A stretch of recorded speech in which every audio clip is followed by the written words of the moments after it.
Welcome to Boring Travel and Geography for Sleep. This is the series where we slowly, quietly, and quite thoroughly walk you through everything there is to know, or perhaps not really need to know, about all the countries of the world. Tonight's country is Ecuador, a country named after the equator, even though the equator passes through many other places.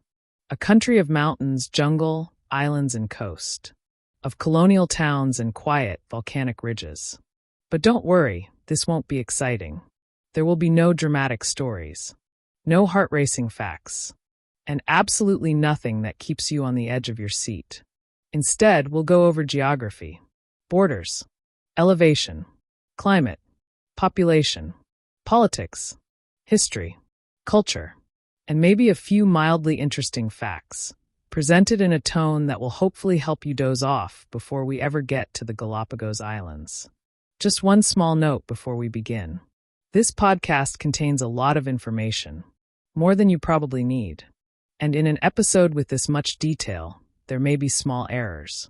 Maybe the population has changed. Maybe a date is slightly off. Or maybe we've misunderstood a local expression. If you happen to notice something that's wrong, or something you strongly disagree with, feel free to let us know in a comment. We'd love to hear from anyone who's from Ecuador, or who's spent time there.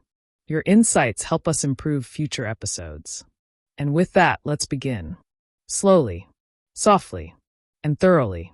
Welcome to Ecuador. Location, size, and name.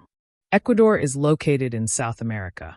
Not the southern tip, that's further down, where Argentina and Chile stretch toward Antarctica, but more toward the upper third of the continent. It lies just south of the equator, or more precisely on it. That is, after all, where it gets its name from. We'll get back to that. The country borders the Pacific Ocean to the west.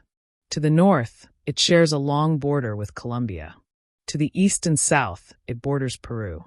It does not border Brazil, even though many people assume all countries in South America do. Ecuador is one of the few that doesn't. Among its neighbors, Ecuador shares the longest land border with Peru.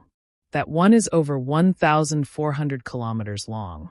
The border with Colombia is shorter, just around 600 kilometers. Relations with both neighbors have varied over time. But these days, things are relatively peaceful, and cross-border cooperation in trade and infrastructure is common. If we look at the country's size, Ecuador covers just over 256,000 square kilometers. That makes it the 74th largest country in the world, just slightly bigger than the United Kingdom, and quite a bit smaller than neighboring Peru and Colombia.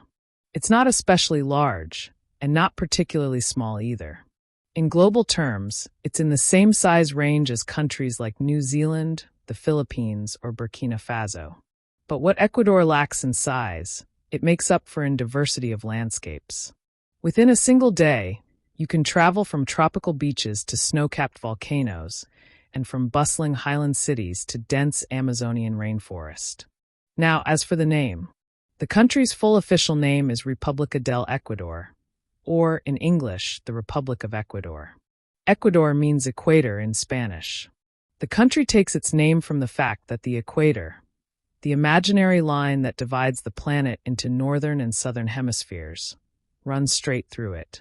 It's one of the only countries in the world named after a geographical feature rather than a historical figure, a tribe, or a political concept. There is no person named Ecuador, no family crest, just a line that happens to go through its territory. In fact, there's even a tourist attraction just outside the capital, where you can stand with one foot in the northern hemisphere and one foot in the southern.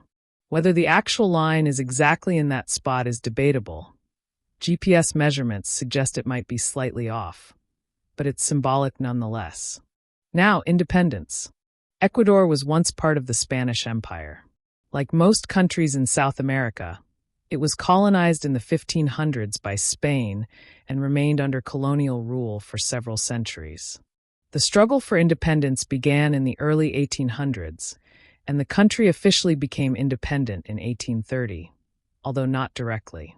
First, it became part of a larger union known as Gran Colombia, together with modern-day Colombia, Venezuela, and Panama. But that didn't last long. Ecuador separated from the Union and became its own republic later that same year.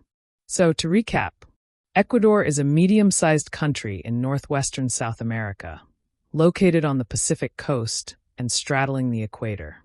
It borders Colombia and Peru.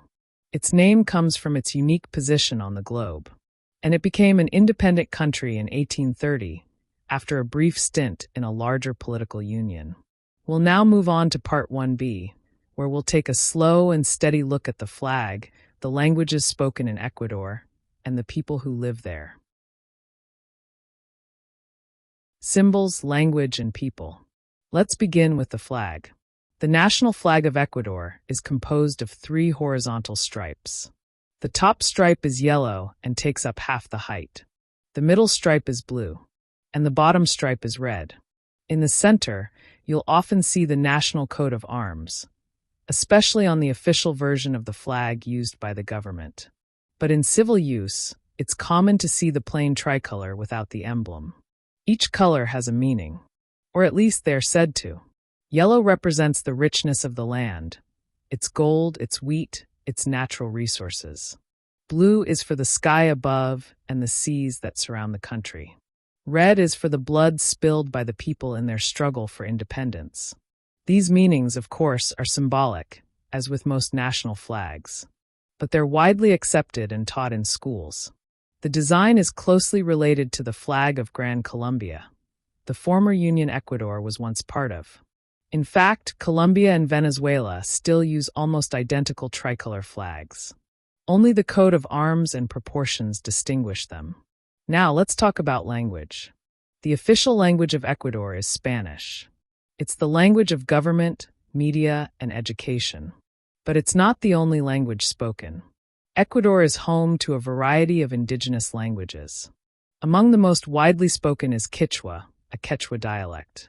Quechua, or Quichua, as it's pronounced locally, was once the language of the Inca Empire and remains in use today in the Andes.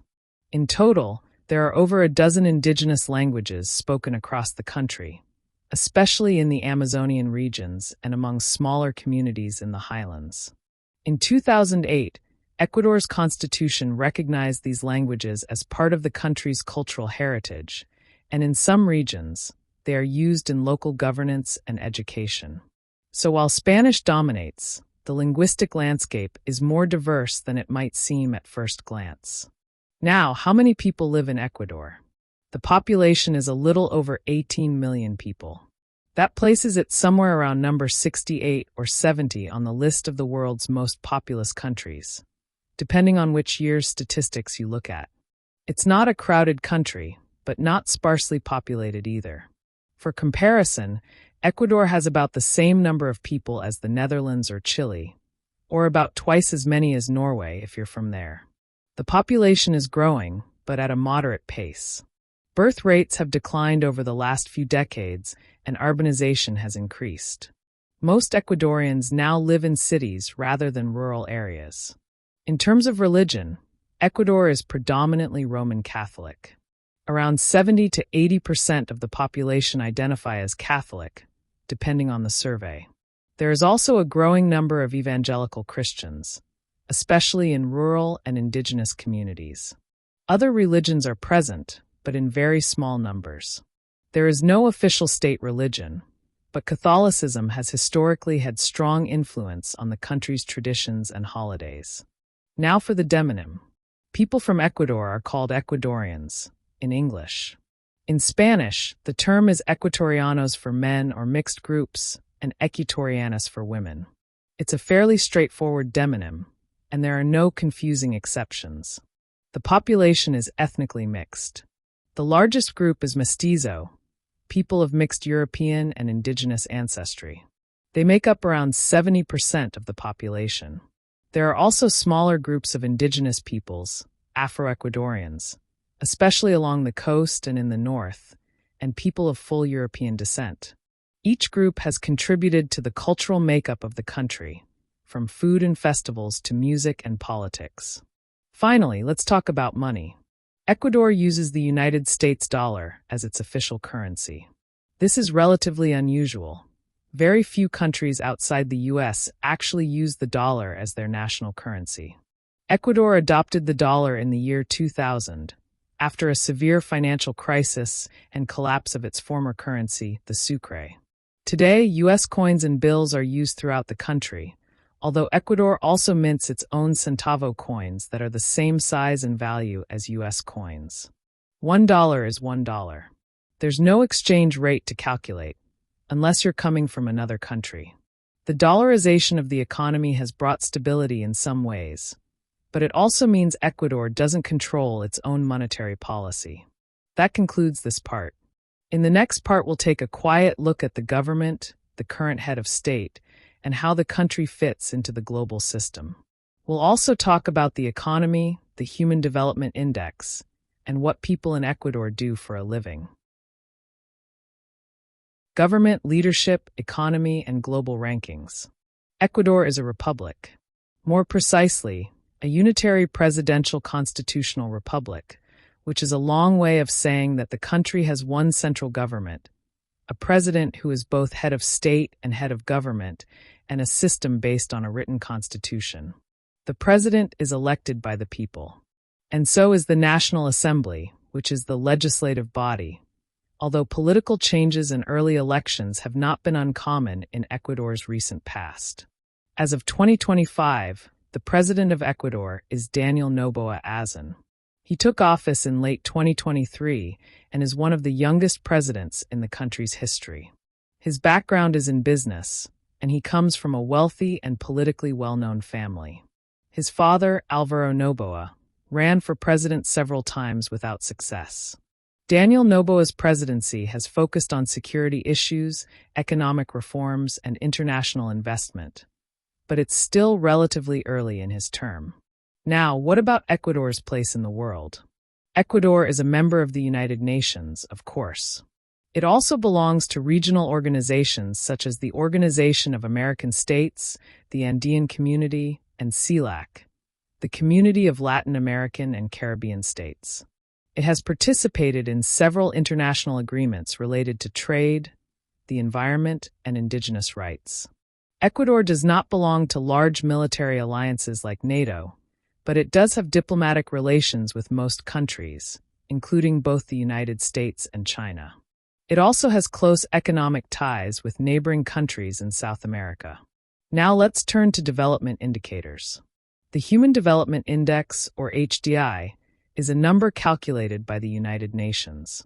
It takes into account income, life expectancy, and education to give a general idea of how well a country is doing. Ecuador has an HDI score that places it in the high category, but toward the lower end of that range.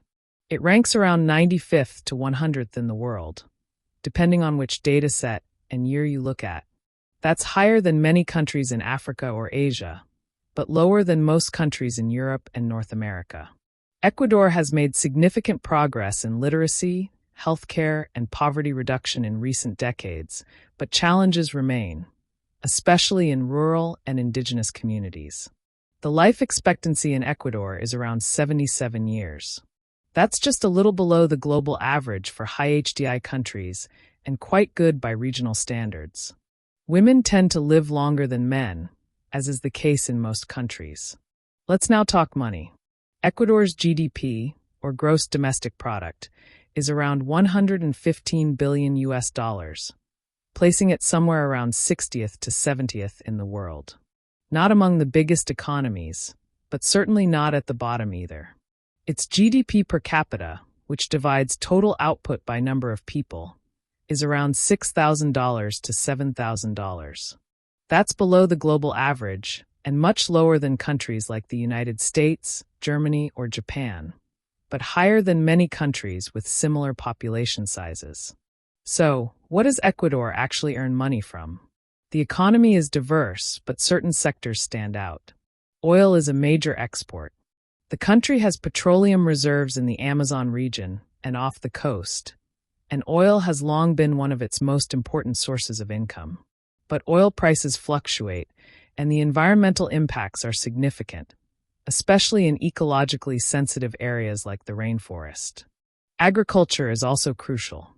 Ecuador is one of the world's largest exporters of bananas, along with other tropical fruits like mangoes, pineapples, and passion fruit.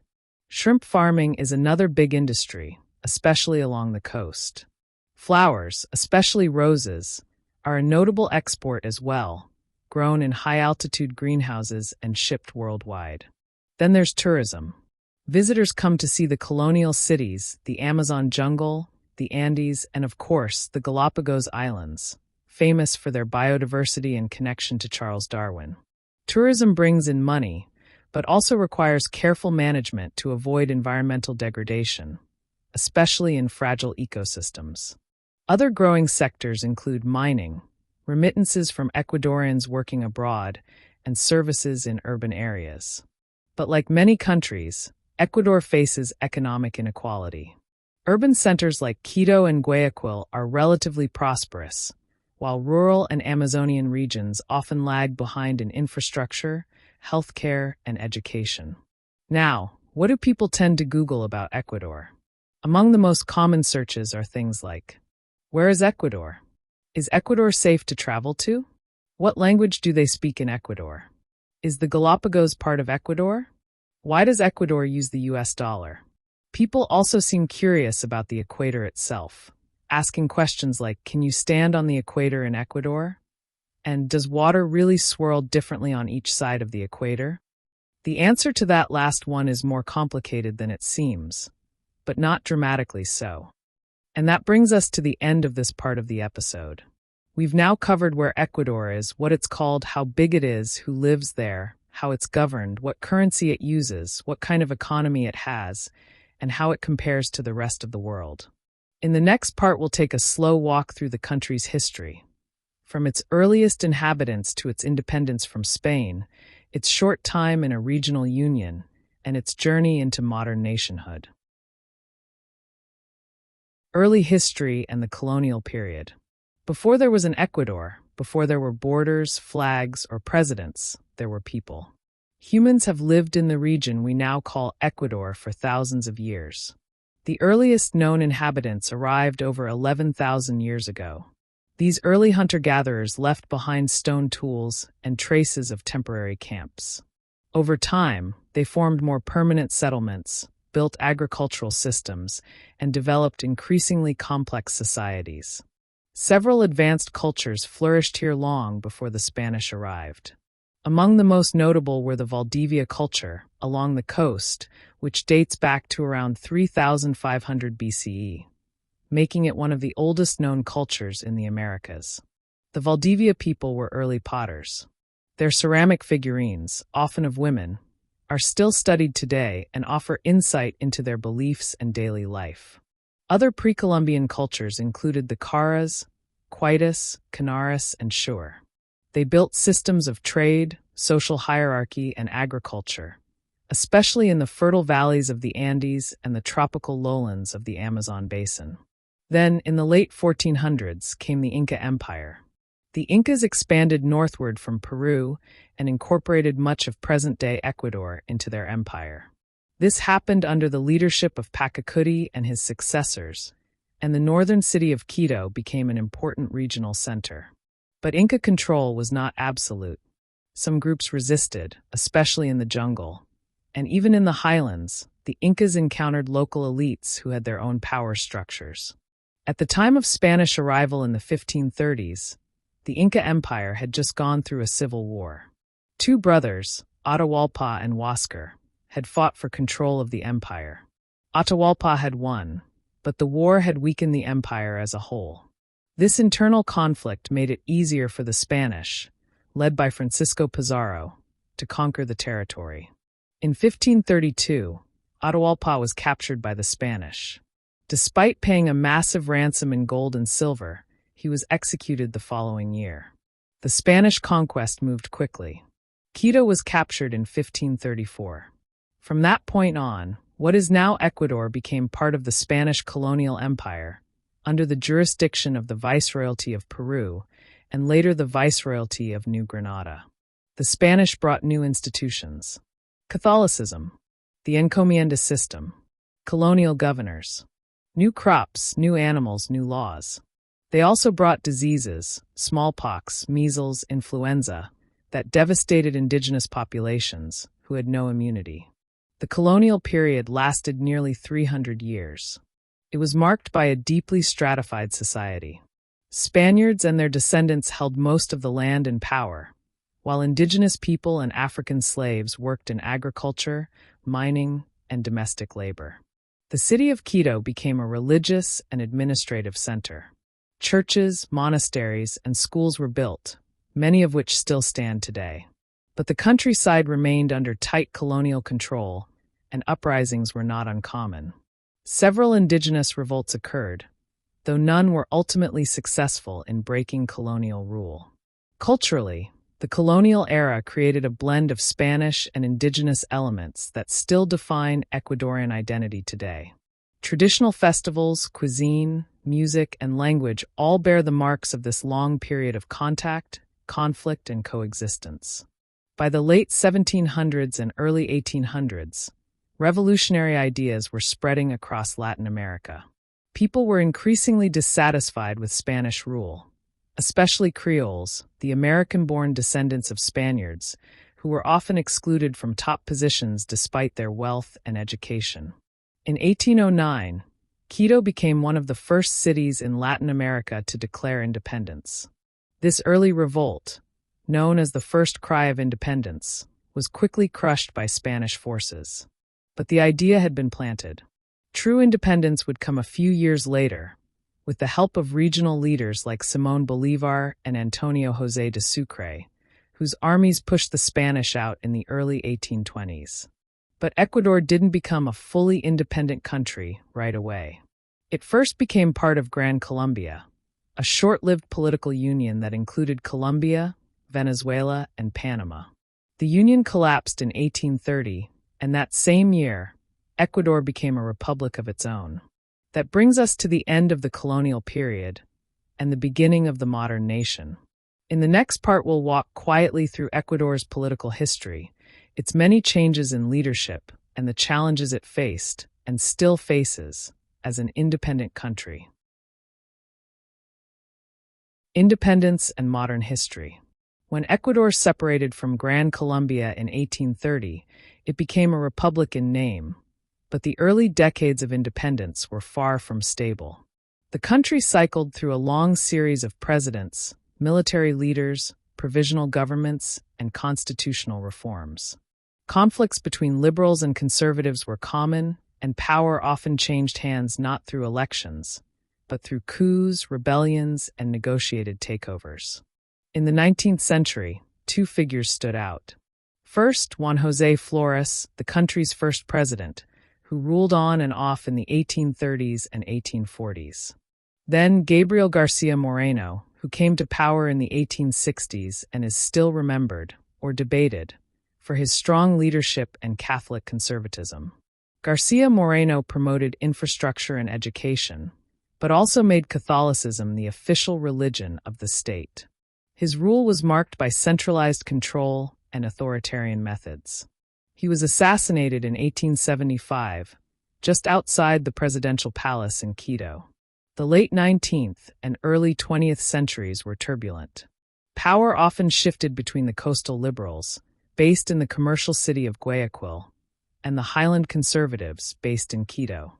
Liberals pushed for secularism, public education, and economic modernization. Conservatives favored traditional values, religious influence, and the preservation of rural elites. During this period, the cacao boom brought economic growth, especially along the coast. Ecuador became one of the world's leading producers of cacao, and Guayaquil emerged as the country's financial hub. But prosperity was uneven. Rural areas remained poor. Indigenous populations had little access to political power or economic opportunity, and political instability continued. The 20th century saw a mix of civilian and military governments. In the 1940s, Ecuador fought a brief war with Peru, which resulted in a loss of territory. The border dispute between the two countries continued, with flare-ups, until a final peace agreement was signed in 1998. Meanwhile, internal politics remained messy. There were dictatorships. There were revolts. There were economic crises. And yet, the country moved slowly toward democratic rule. By the 1970s, oil had become a major economic factor. Large reserves were discovered in the Amazon basin, and oil exports began to shape the national economy and politics. A military dictatorship ruled from 1972 to 1979, partly fueled by the desire to control oil revenues. Democracy returned in 1979, and since then, Ecuador has had a series of elected governments, though not all of them completed their terms. In the 1990s and early 2000s, the country experienced economic turmoil. A financial crash in 1999 led to the collapse of the national banking system. In 2000, Ecuador abandoned its own currency, the sucre, and adopted the US dollar in an effort to stabilize inflation and restore confidence. While dollarization brought monetary stability, it also reduced the country's ability to respond to economic shocks, since it could no longer print its own money or set interest rates. From the mid-2000s, Ecuador entered a new phase under Rafael Correa, who served as president from 2007 to 2017. Correa was a left-wing economist with a populist message. His administration increased public spending, renegotiated oil contracts, expanded infrastructure, and reduced poverty, especially through education and healthcare initiatives. But Correa also concentrated power, clashed with the media, and was accused of undermining judicial independence. He remains a polarizing figure, seen by some as a champion of the poor, by others as an authoritarian. After Correa came Lenin Moreno, who was originally seen as his political ally but took a different course once in office. Moreno reduced public spending, sought international loans, and restored relations with Western financial institutions. His shift angered Correa's supporters and led to protests and political realignments. In 2021, Guillermo Lasso, a conservative banker, was elected president. His presidency was marked by challenges, including rising crime, protests over fuel prices, and tensions with indigenous groups over land and mining. Then, in 2023, Daniel Noboa was elected, becoming the youngest president in Ecuador's history. He came to power during a time of widespread concern about violence and organized crime, especially linked to drug trafficking networks. Under Noboa, the country has taken a hard line on security, including states of emergency, military deployments, and prison control measures. Whether these policies will bring lasting stability remains to be seen. Ecuador's modern history, then, is one of contrasts. It has rich natural resources, but struggles with inequality. It has democratic institutions, but also a long history of political instability. It has made progress, but continues to face challenges, from economic pressures to environmental concerns. And with that, we leave history behind for now. In the next part, we'll take a quiet look at what Ecuador is like today. The climate, the geography, the economy, the regions, the people. What life looks like in the Andes, along the coast, in the jungle, and out on the distant islands. What is Ecuador like today? Ecuador is, in many ways, a country of contrasts. Not dramatic, tourist brochure contrasts, but steady geographical ones. Within its borders, you'll find coastline, mountains, rainforest, and remote islands. Each region has its own climate, population pattern, and way of life. Let's begin with the land itself. Ecuador is divided into 4 main geographical zones. First, there's the costa, the Pacific coastal region. It's warm, low-lying, and home to cities like Guayaquil, the country's largest city and economic capital. Here, you'll find shrimp farms, banana plantations, and long stretches of mangrove and beach. The climate is tropical, with wet and dry seasons and temperatures that rarely drop below 25 degrees Celsius. Then there's the Sierra, the highland region. This is where you'll find the Andes Mountains, including the capital city, Quito, and other high-altitude towns like Cuenca and Riobamba. The landscape is mountainous with valleys and volcanoes, and the weather is cooler, not because of latitude but because of elevation. In Quito, for example, which sits at about 2,850 meters above sea level, the average temperature is around 15 degrees Celsius year-round. It doesn't get truly hot or cold, just mild, steady, predictable. Next comes the Amazon, or El Oriente, as it's often called locally. This is the eastern region, a vast expanse of tropical rainforest stretching toward the borders with Peru and Colombia. It's hot, humid, and sparsely populated, but it's home to indigenous communities, biodiverse ecosystems, and a growing, though controversial, oil industry. And finally, there's the Galápagos Islands, a volcanic archipelago some 1,000 kilometers off the coast. These islands are not densely populated, but they are world famous. Known for their wildlife, blue-footed boobies, marine iguanas, giant tortoises, the Galápagos are also tightly regulated. Only a small number of Ecuadorians live there permanently, and tourism is controlled to protect the fragile ecosystem. So, one country, 4 regions, each quite different. Now let's turn to the people. As mentioned earlier, Ecuador has about 18 million inhabitants.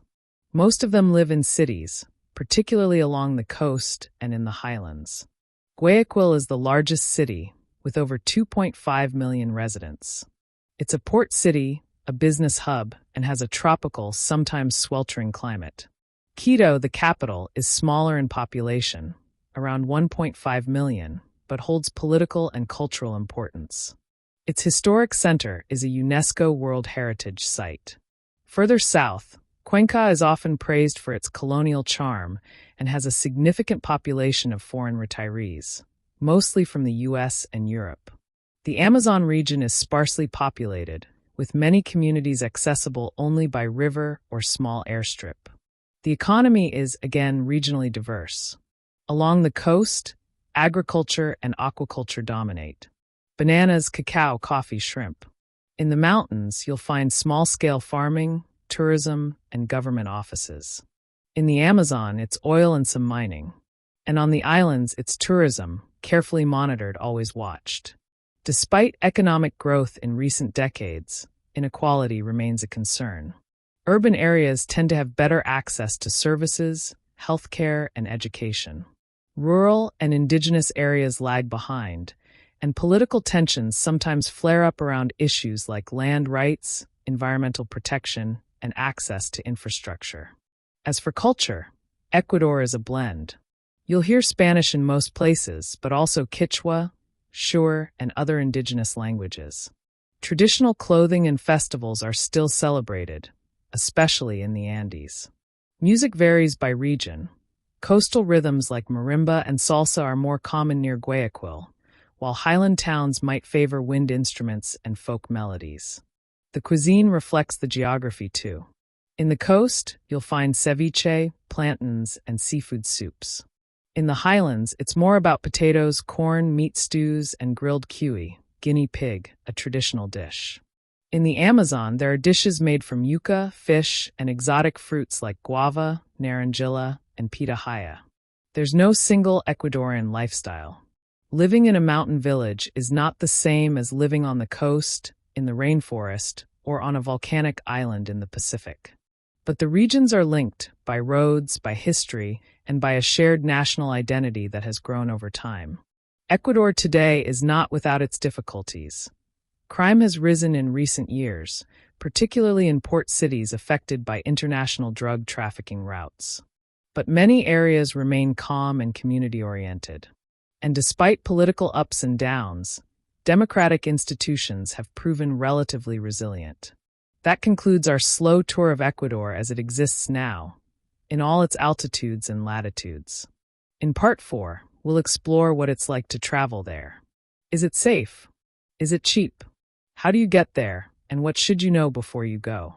We'll also look at places to visit, foods to try, and what kind of experience you might have, whether you're backpacking through the Andes or quietly floating among the turtles of the Galápagos. What's it like to travel to Ecuador? Traveling to Ecuador is, for many, a surprisingly straightforward experience. Not because it's especially modern or luxurious, but because it's relatively accessible, especially compared to some of its neighbors. Let's start with the basics. Is it safe? Well, it depends. Ecuador, like many countries, has areas that are very safe and others that are not. Most tourist areas, like Quito's historic center, Cuenca, the Galápagos Islands, and certain parts of the Amazon, are generally calm and welcoming.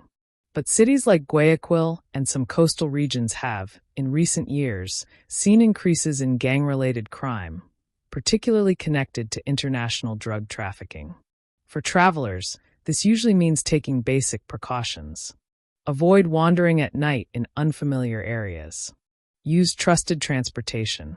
Be aware of pickpockets in crowded places.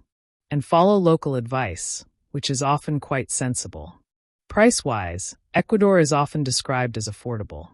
Not as cheap as some parts of Southeast Asia, but noticeably more affordable than the US or Europe. Public transport, local meals, and basic accommodation can be very inexpensive, especially outside major cities. Tourist experiences, like visiting the Galápagos, are more costly and tightly regulated. Speaking of which, let's talk visas. Most travelers from North America, Europe, and much of Latin America do not need a visa to enter Ecuador for stays of up to 90 days. You simply get a stamp in your passport upon arrival. Longer stays, work permits, or residence visas require prior approval, of course, but for short-term visits, the process is generally smooth. Now getting there. If you're coming from Europe, there are direct flights from major cities like Madrid and Amsterdam to Quito or Guayaquil. From North America, there are direct flights from Miami, Houston, Atlanta, and other cities. Once inside the country, domestic flights, buses, and shared vans can get you to most places, though road travel can be winding and slow in the mountains. If you're heading to the Galápagos Islands, you'll need to fly from either Quito or Guayaquil to Baltra or San Cristobal. Before boarding, you'll go through a special inspection process, and there are entrance fees for the national park, around $100 for foreign visitors, which goes toward conservation efforts. So, when should you go? That depends on where you're going. The highlands, including Quito and the Andes, are mild year-round, but there's a rainy season from October to May. Along the coast, the rainy season is also from December to May, but that's actually the best time for beach weather. The Amazon is hot and humid all year, with rain frequent and sudden. And in the Galápagos, the warmest season is from December to May, with calmer seas and clearer water, ideal for snorkeling and wildlife viewing. In other words, there's no perfect time to visit everywhere in Ecuador, but there's usually a good time to visit somewhere. Now, what's there to see? Well, plenty, depending on your pace. The historic centers of Quito and Cuenca are UNESCO World Heritage Sites, with colonial churches, plazas, and narrow cobblestone streets. The Avenue of the Volcanoes offers scenic drives and hiking near some of the Andes' most iconic peaks, including Cotopaxi and Chimborazo. Baños is a small town popular for waterfalls, hot springs, and adventure sports. If you head east, you'll find jungle lodges in the Amazon basin, often reached by canoe and surrounded by howler monkeys, parrots, and massive trees. To the west, coastal towns like Montanita and Puerto Lopez attract surfers and beachgoers, while further north, places like Esmeraldas are known for Afro-Ecuadorian culture and music. And of course, the Galápagos. It's not really a drop-in for a weekend kind of place. Travel is regulated. Group tours are common. But for many visitors, it's the highlight of their trip. Snorkeling with sea lions, walking among giant tortoises, watching penguins and marine iguanas in the same afternoon. And what about the food? Ecuadorian cuisine varies widely by region. On the coast, you'll find ceviche, often served with popcorn or plantain chips, and seafood stews like encebollado, a fish soup with onions, yuca, and lime. In the highlands, common dishes include locro de papa, a thick potato and cheese soup, and hornado, which is roasted pork. In the Amazon, you may encounter mato, fish wrapped in leaves and grilled, along with a variety of tropical fruits. Street food is common and often quite good. Corn, potatoes, fried plantains, grilled meats. Drinks include fresh juices, sugarcane juice, and canelazzo, a warm, cinnamon-spiced alcoholic drink popular in the highlands. All in all, Ecuador is not a country of extremes. It doesn't shout for your attention. It offers altitude, biodiversity, history, and a quiet rhythm of daily life that, for many travelers, is both refreshing and grounding. Next, we'll share a few quiet curiosities. Fun facts, famous people, and small discoveries that might not change your life, but are mildly interesting if you're still awake. Fun facts and famous Ecuadorians. Let's begin with a few facts that are, well, interesting enough to keep you mildly awake. But not too interesting. First, the equator. Yes, Ecuador is named after it.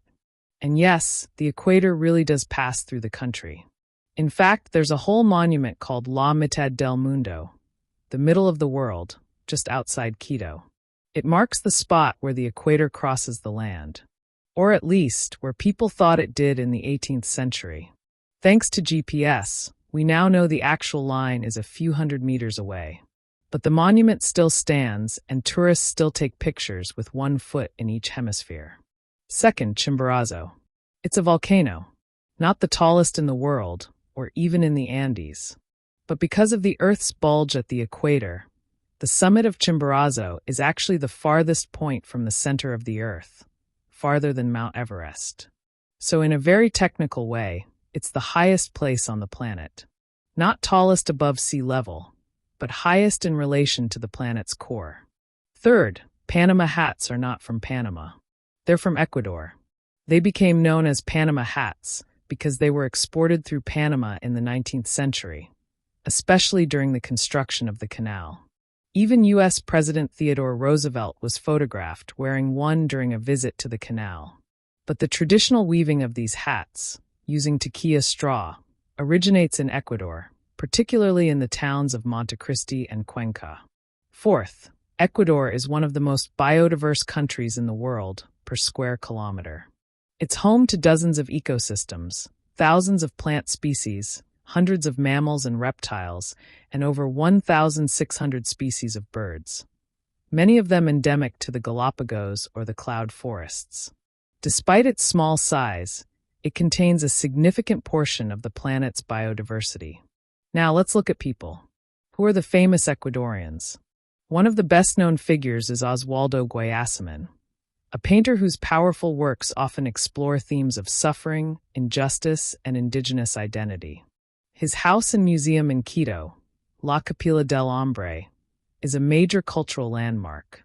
In literature, Jorge Icaza is known for his novel Huasapungo, which exposed the harsh realities of indigenous life and land exploitation in the Andes. The book is considered a classic of Latin American protest literature. In the world of music, Ecuadorian Andean folk traditions have produced many popular artists regionally, though few are internationally known by name. In sports, Ecuador has made a name for itself in football, soccer. The national team has qualified for several World Cups, and players like Antonio Valencia, who played for Manchester United, are well known abroad. In recent years, Ecuador has also produced rising stars like Moises Caicedo, playing in top European leagues. In science and academia, Ecuador is often associated with Charles Darwin, even though he wasn't Ecuadorian. But his visit to the Galápagos Islands in 1835 inspired some of the key ideas in his theory of evolution by natural selection. The islands remain a living laboratory for evolutionary biology, though Ecuador today limits research and tourism to protect the ecosystem. And finally, Ecuador has a long tradition of craftsmanship. From woven textiles in the highlands to carved woodwork to the delicate weaving of tequila straw hats, the country's artisan markets reflect a quiet continuity of culture. As for inventions, Ecuador is not typically known for high-tech breakthroughs, but it has contributed significantly to the world in other ways, through biodiversity, cultural heritage, and as the birthplace of ideas, movements, and voices that have shaped Andean identity. That concludes our collection of curiosities. Some you may have heard before, some may be new, and some, like Chimborazo's secret height, may not change your life, but might win you a trivia contest someday. Next, We'll end with a short conclusion and reminder, just in case you're still awake. And that was Ecuador, a country that stretches from rainforest to reef, from glacier to mangrove. A country on the equator, but not quite in the center of attention. A republic with mountains taller than Everest, if you measure from the center of the earth. A place of quiet complexity, shaped by history, altitude, and ecosystems far older than borders or flags.